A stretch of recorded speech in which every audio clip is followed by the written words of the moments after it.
Bonjour à toutes et à tous, vous écoutez Cinécast. Salut Thibaut. Salut Guillaume. Aujourd'hui, on vous parle du film Misbehavior ou bien Miss Révolution, quel beau titre français. Film de Philippa Lowthorpe avec Keira Knightley, Jessie Buckley. On en a parlé récemment de Jessie Buckley dans le film de Charlie Kaufman. Exactement. Qui s'appelle I Just Want Anything, c'est ça? Je veux juste en finir, tout à fait. Tout à fait. Et là, ça parle de quoi, Miss Révolution ou Misbehavior, hein? Ça parle dans les années 60, fin des années 60. Il faut savoir que le concours Miss Monde, Miss Monde, c'est regardé par des millions de téléspectateurs. Je pense qu'aujourd'hui c'est toujours des millions, mais ça passe sur B3, c'est la différence. Et en 1970, le mouvement de libération des femmes investit la compétition en plein direct.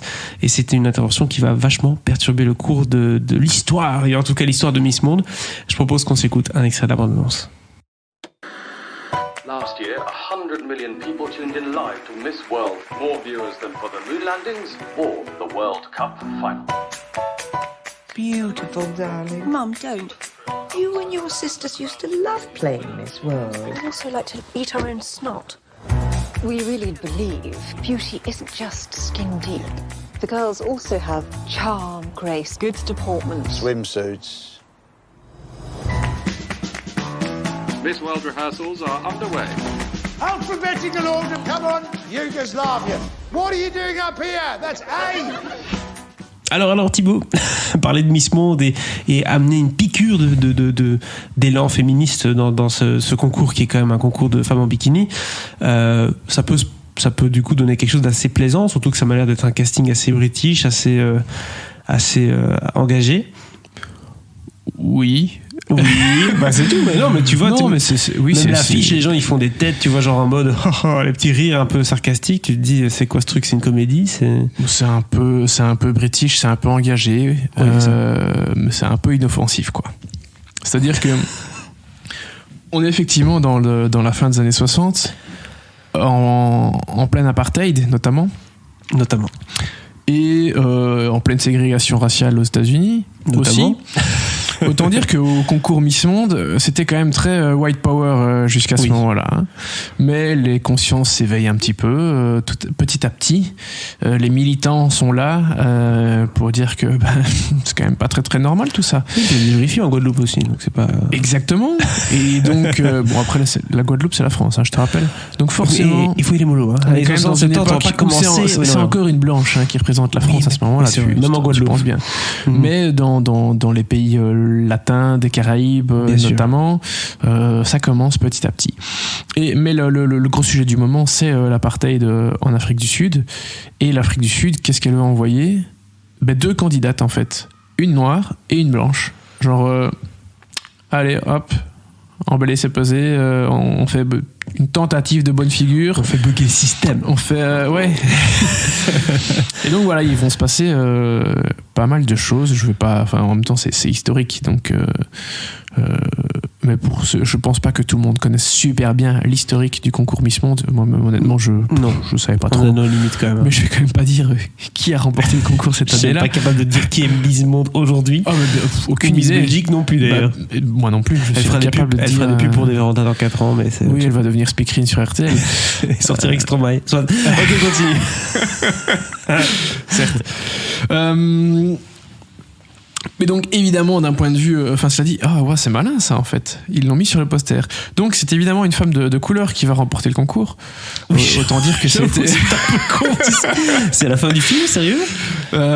Écoute, voilà, faut croire que oui. Ok, donc c'est sur le poster en grand. Ok, très bien. Bon évidemment, dans le film tu vois pas les personnages posés comme ça, mais ils sont posés n'importe comment. Ok, donc en fait, je pense que c'est le but du film, c'est pas tant de dire qui a gagné, parce qu'effectivement c'est pas très très important, c'est plutôt de voir la façon.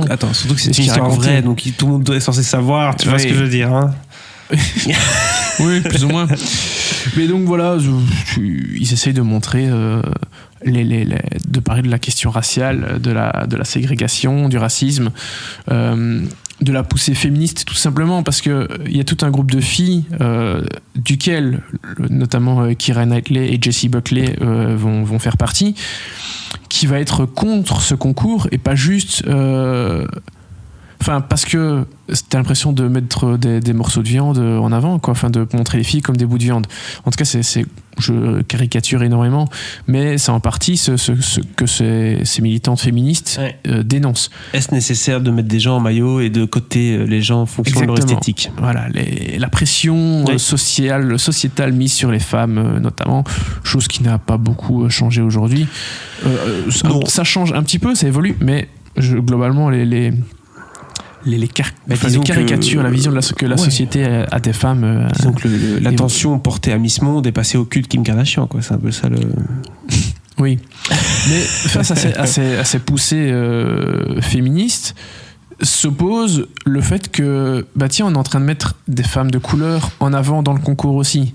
Donc que malgré tous ces défauts, tout ce que les féministes reprochent au concours, il y a aussi d'autres choses qui doivent être mises en avant. Et pour ces filles de couleur, le concours sert aussi d'une certaine façon de plateforme. Bien sûr. De parler d'une autre question qui est aussi tout aussi importante et légitime que ce que les féministes reprochent au concours en lui-même. Donc voilà, il va y avoir cette espèce de dualité entre des visions pas forcément opposées, mais qui vont même globalement plutôt dans le même sens dans l'absolu, mais qui ont besoin...